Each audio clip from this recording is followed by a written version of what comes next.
Hey y'all, it's June the 30th, 2017. Yesterday, I shot, I edited, and posted a video to YouTube and Facebook. I posted a video pertaining to losing body fat, right? Losing weight, because here a lot of people, more and more people have this problem. It's an epidemic. In fact, it's probably the most frequent problem that Americans have. All right, it's very debatable to think that many Americans and people around the world are suffering from this problem. Right, suffering from this problem, and lots of times they try this and that, try all sort of things.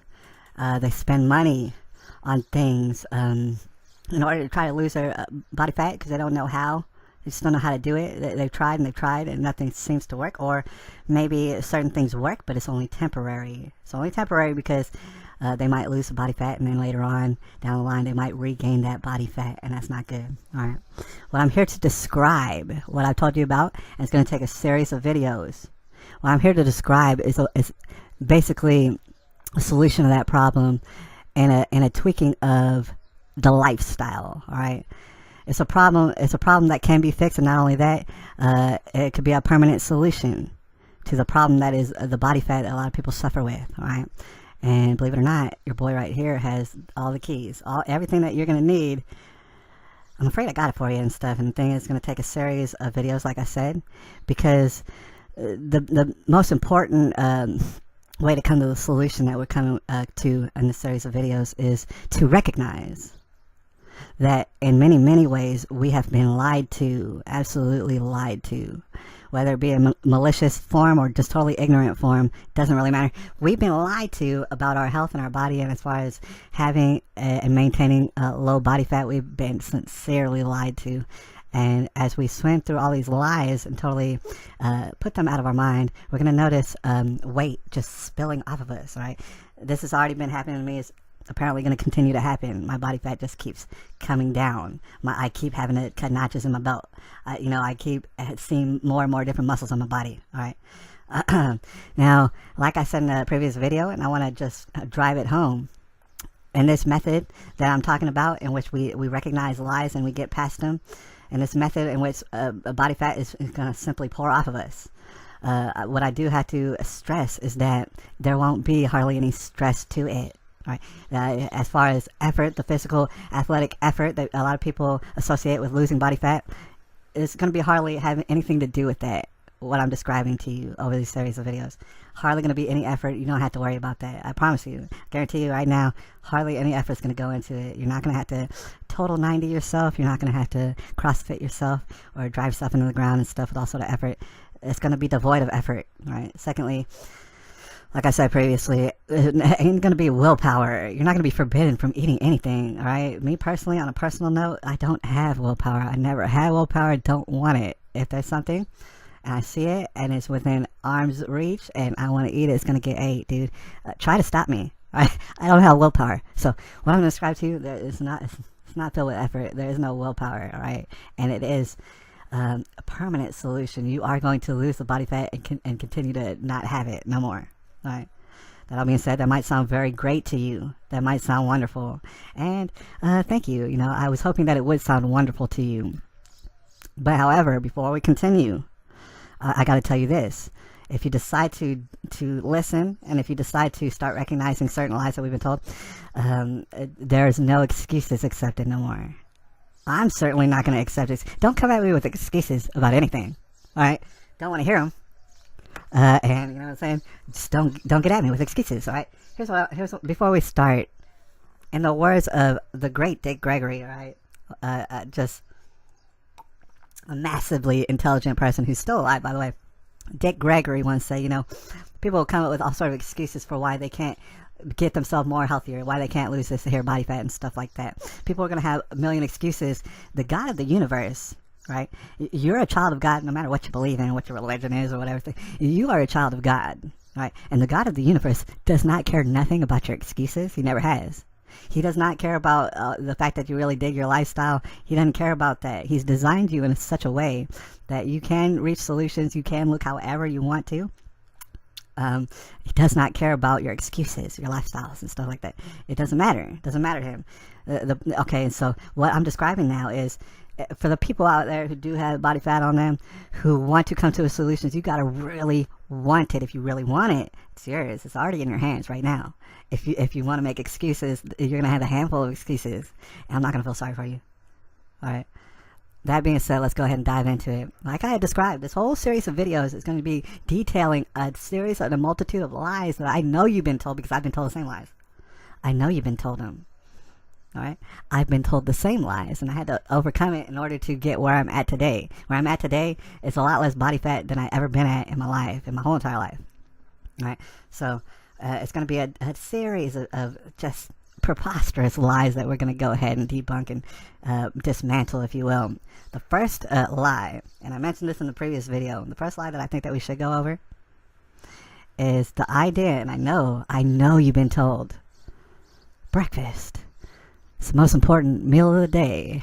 So important, you know, children eat a good hearty breakfast. They have higher test scores and they do better, and they're just better people. These people who eat breakfast, all right? I know you heard it, all right? It's actually a disastrous lie, to be honest with you. It's very destructive. Now, before we get into it, I do want to mention that as a kid, every single kid grows up and they hear the word breakfast. It's a funny word. It's a funny word. I don't know where it comes from necessarily, but every little kid figures out that basically it's two words, break and fast, put together, all right? Breakfast. All right. But before we get into it, I do want to mention that that's actually very funny. It's like almost ironic or very fitting that this meal that everybody's been accustomed to, they've been acclimated to, breakfast. It says break fast, and literally what it does is what it'll do is break your body down fast. That's what it does. All right. It's very destructive, and I know a lot of people aren't following me yet. All right.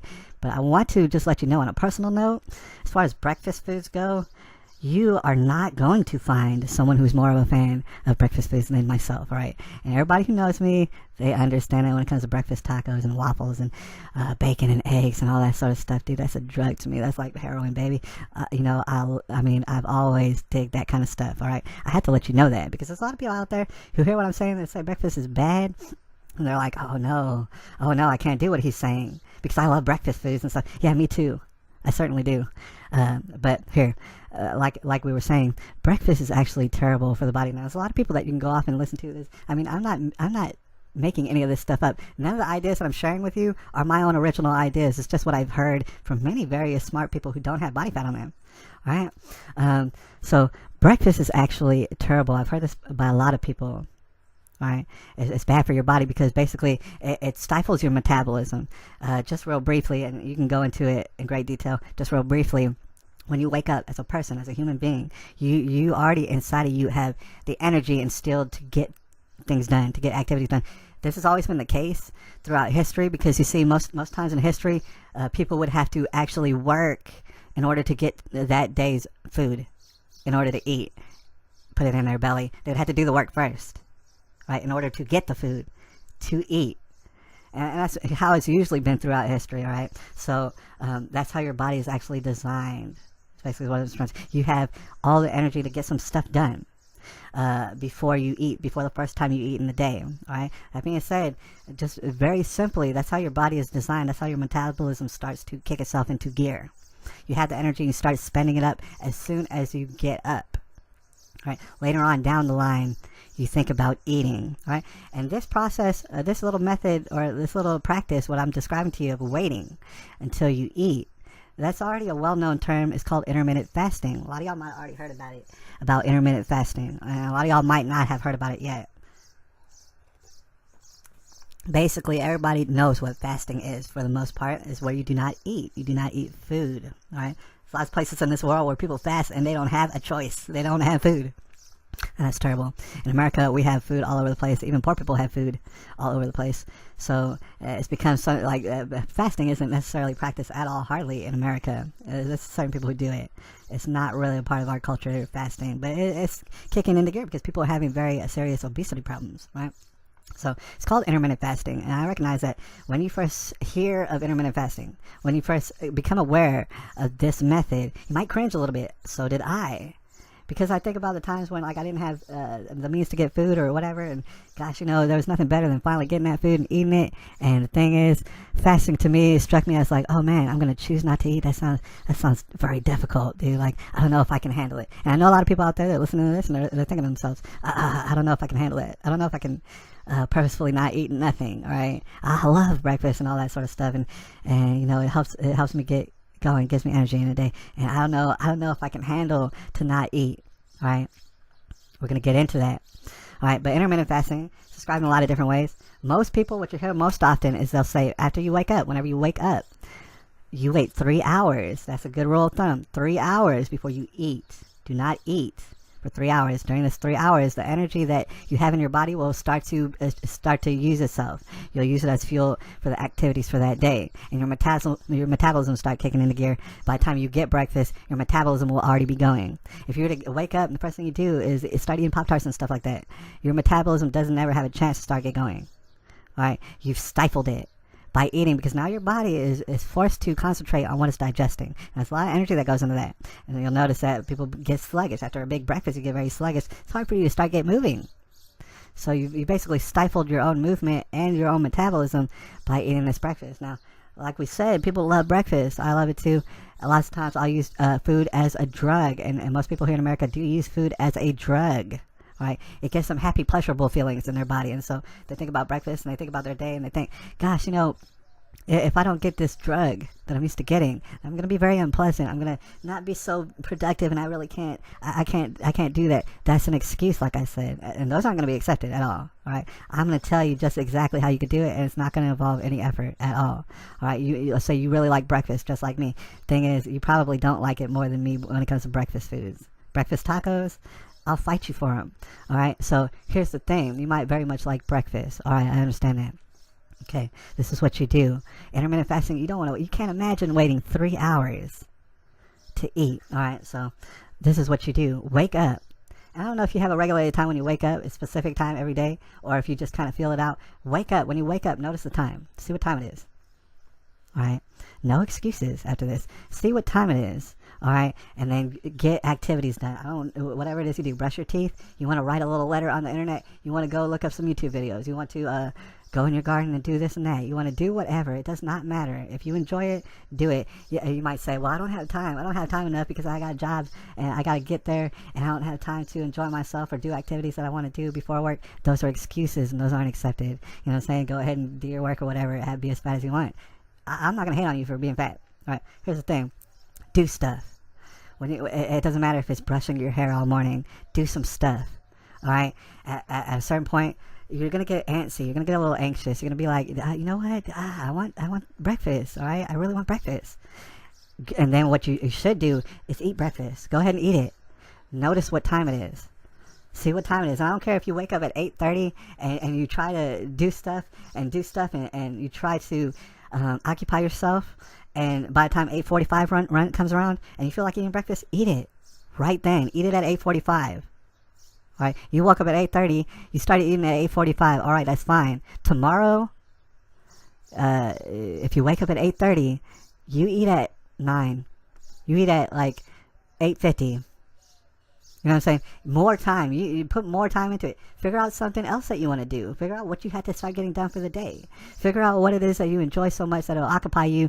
You need to stay occupied. Right? Someone doing nothing, being very idle, they're going to get real hungry. I'm one of those people. If I'm doing nothing, I'm going to start eating.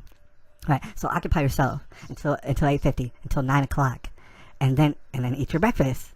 Right? And what you'll notice is that you'll start to be able to regulate yourself. You'll start to be able to go longer and longer. And the longer you go, the more you're going to notice it's not only is productive, but it's going to make you feel better. You're going to start feeling like you have more energy. Right? Soon, 15 minutes is going to become 30 minutes. You won't have to eat for 30 minutes. And then pretty soon, it'll be 2 hours before you know it, before you have to eat. And then before you know it, 3 hours is going to be nothing before you eat. You're not even going to, because you're going to be fulfilling the activities that you're doing.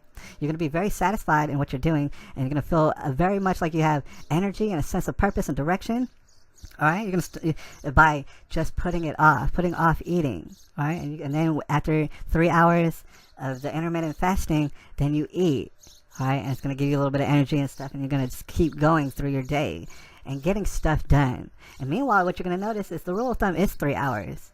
But after you conquer 3 hours, you're going to notice that there will be days when you don't really even think about eating till like 2, 3 in the afternoon. That's what I'm describing to y'all right now.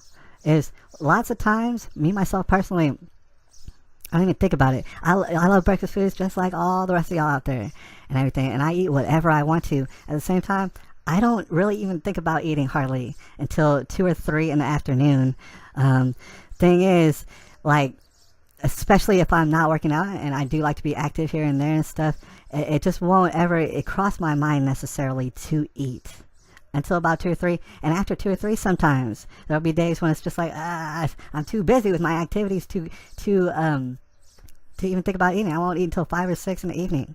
All right, and I won't feel bad about it at all. I won't be thinking about food. You know what I'm saying? I won't feel hungry in any sort of way. All right, and what I'm telling you is not like, oh, I'm a lucky duck or there's something very determined about me. No, I just don't even think about it. My body don't think about it. You go from 30 minutes to an hour to 2 hours to 3 hours to... There's some people who, they go the whole day without eating and don't think about it. All right, meanwhile, they have like no body fat to speak of. All right, does that sound good? Does that sound good to you? I'm telling you that you can do it with thoroughly listening to your body. I know a lot of people get the shakes and the sugars and the whatever, and they get all shaky because they haven't eaten. Just listen to your body. If you're getting shaky, eat. All right, don't press the envelope just continuously every day. Put a little bit more length of time between when you wake up and when you eat. And you're going to start to notice your body just falling into place. Your body's going to start doing all sort of things that you want it to do. All right. And before we get out of here, I want to let y'all know on a little cheat or whatever. I don't even think about, I never think about what I do as cheating. I do whatever I want to, whenever I want to, and the fat spills off of me. All right. So, but if you were to think about a certain cheat or a little tip that I would give you right now, a lot of people will be very slow when they get up in the morning, and they won't be able to get off, like they won't be able to really get into things without something, a little bit of energy, something to get them kick-started. I'm a lot similar in that sort of regard, all right? And what I do to get around that is, and it's just going to be up to your preference, what I do is I drink a small cup of coffee. A lot of people don't like coffee. After a while, your body loves coffee if you get acclimated to it. I drink a small cup of coffee. I know every last ingredient in my coffee, by the way, but I drink a small cup of coffee, and what that does is, on a low-calorie level, there's nothing solid about it. It's a little cup of liquid that provides my body with caffeine, and that caffeine gets me all tweaked out, baby. You know what I'm saying? I can absolutely do all sorts of activities. I have one small cup of coffee, and I'm set, dude. I'm not even thinking about food until way into the afternoon. All right, so there's little things that you could do like that. Very small things, low-calorie things that'll pick you up, that'll lift you up for the first part of the day, and then you won't think about eating for a long, long time. And meanwhile, fat will be spilling off. But there's more to this. There's many more lies that need to be uncovered before, all said and done. So please stay tuned. That's the first thing to think about. You can start this today. You can start this tomorrow. This intermittent fasting. Just take a note of the time. When do you wake up? When do you start eating? It is that simple. You're going to notice results from that. But we also have other things to cover in which you're going to notice even more results. All right, so stay tuned. God bless y'all out there. I don't care how you look, as long as you feel good and you got good health and stuff. God bless you. I don't care how you look, but perhaps you want to lose some body fat and stuff. We're well on the way to doing that, and I'll holler at y'all. It's June the 30th, 2017.